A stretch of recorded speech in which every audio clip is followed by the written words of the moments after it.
Para o Kant, o gênio é o talento, o dom natural que dá regra à arte.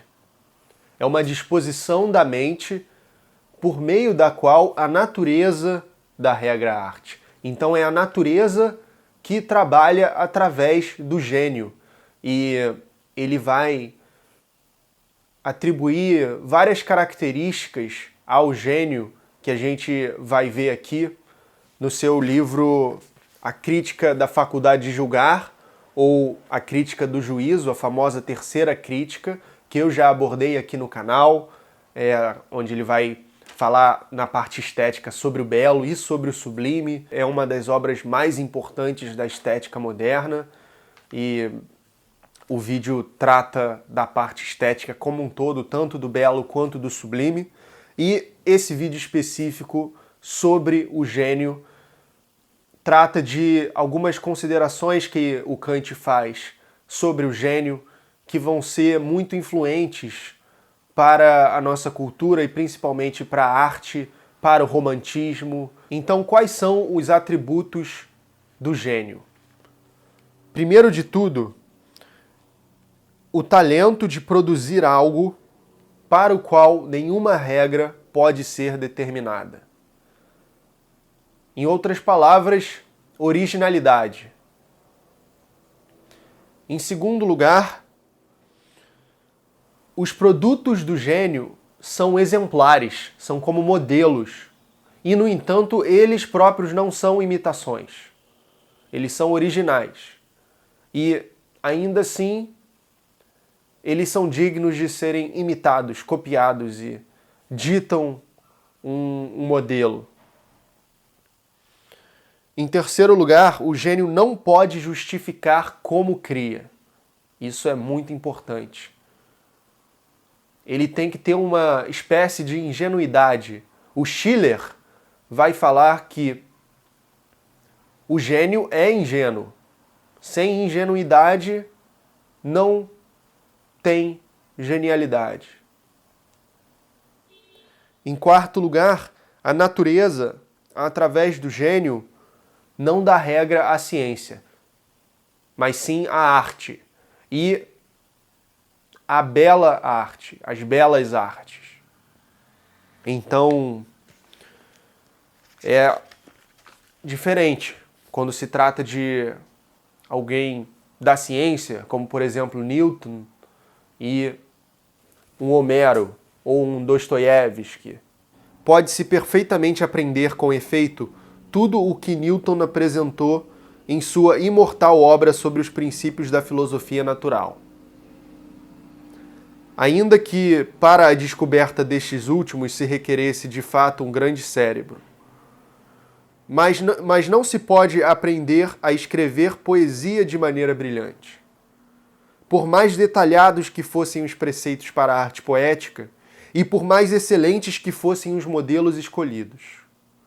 A razão disso é que Newton poderia antecipar não apenas para si mesmo, mas para qualquer um, de maneira detalhada e inteiramente clara, todos os passos que tinha de dar. Dos primeiros elementos da geometria até suas grandes e profundas descobertas. Ao passo que nenhum Homero ou Wieland poderia indicar como surgiram e se juntaram em seus cérebros as suas ideias, ao mesmo tempo ricas em fantasia e intelectualmente profícuas, porque nenhum deles saberia dizê-lo a si mesmo, muito menos ensiná-lo aos demais. Se você está gostando do vídeo, aproveite para curti-lo, para que outras pessoas possam assisti-lo aqui no YouTube. E inscreva-se no canal, caso você seja novo aqui, para conferir vídeos de cinema, arte, filosofia, toda semana. Com isso estabelecido, a gente pode associar o gênio a outra ideia que o Kant trabalha bastante nessa obra, que é a ideia do gosto. E como que essas duas ideias dialogam na criação e no juízo. Algo que é elementar nesse sentido é que o gosto ele não é uma faculdade produtiva, não é criativo. O gosto, ele é reflexionante e subjetivo, é algo que o Kant faz questão de esclarecer na obra. O gosto, cada pessoa vai ter o seu, porém com uma pretensão de universalidade. E isso vai permitir que surjam convenções e costumes e uma estética que acaba predominando numa sociedade, numa cultura. Mas não é algo objetivo, é algo subjetivo. Mas ainda assim, quando a gente gosta de alguma coisa, uma arte, um livro, uma pintura, ou mesmo uma paisagem, a gente pensa que o próximo vai concordar.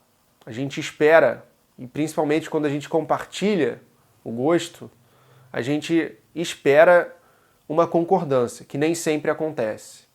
É o que ele chama de universalidade subjetiva. Mas então, o gosto é faculdade de julgamento, não faculdade produtiva. Olha o que ele diz aqui, no item que ele estuda da relação do gênio com o gosto. Em uma obra que pretende ser uma obra das belas artes, se poderá perceber muitas vezes um gênio sem gosto, outras tantas um gosto sem gênio.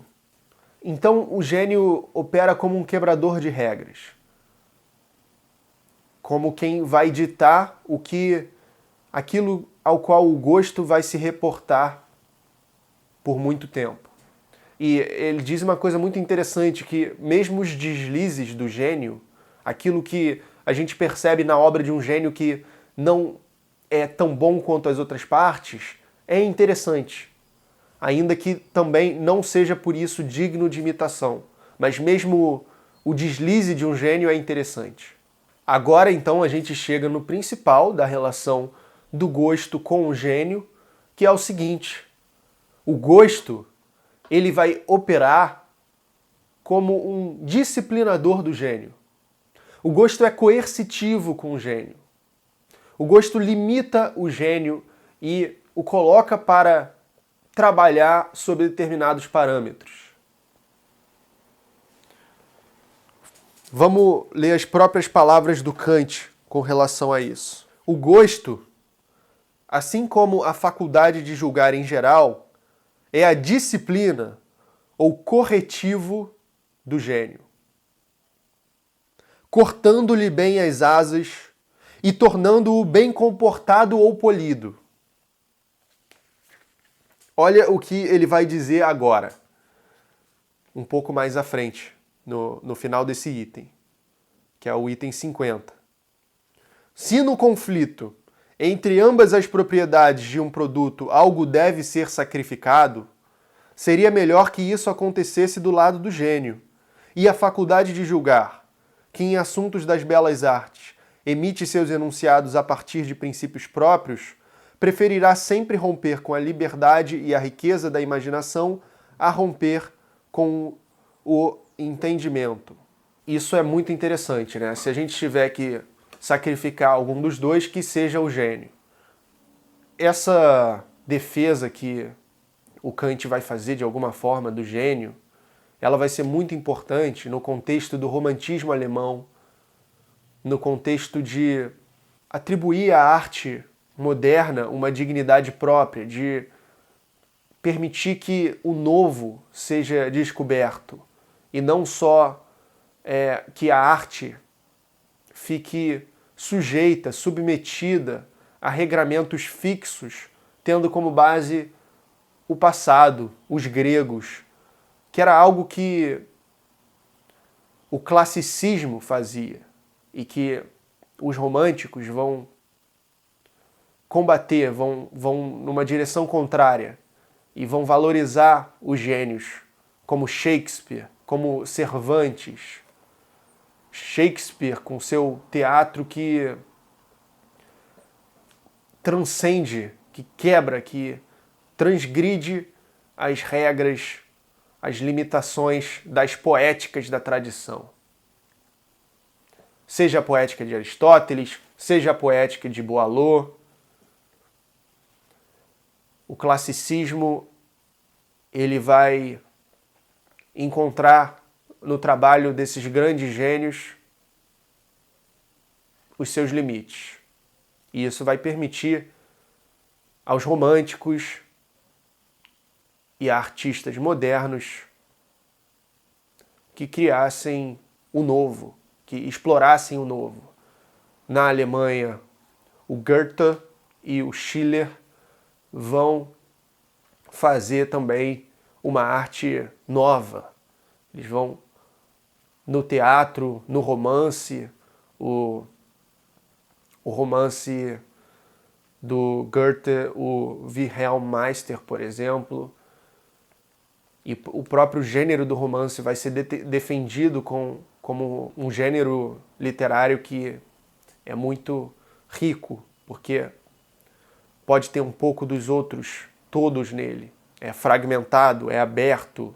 Eles vão olhar para o trabalho do Kant como um forte aliado nesse sentido, do ponto de vista filosófico, para defender a genialidade moderna e a importância da diferenciação e do novo e da descoberta na arte.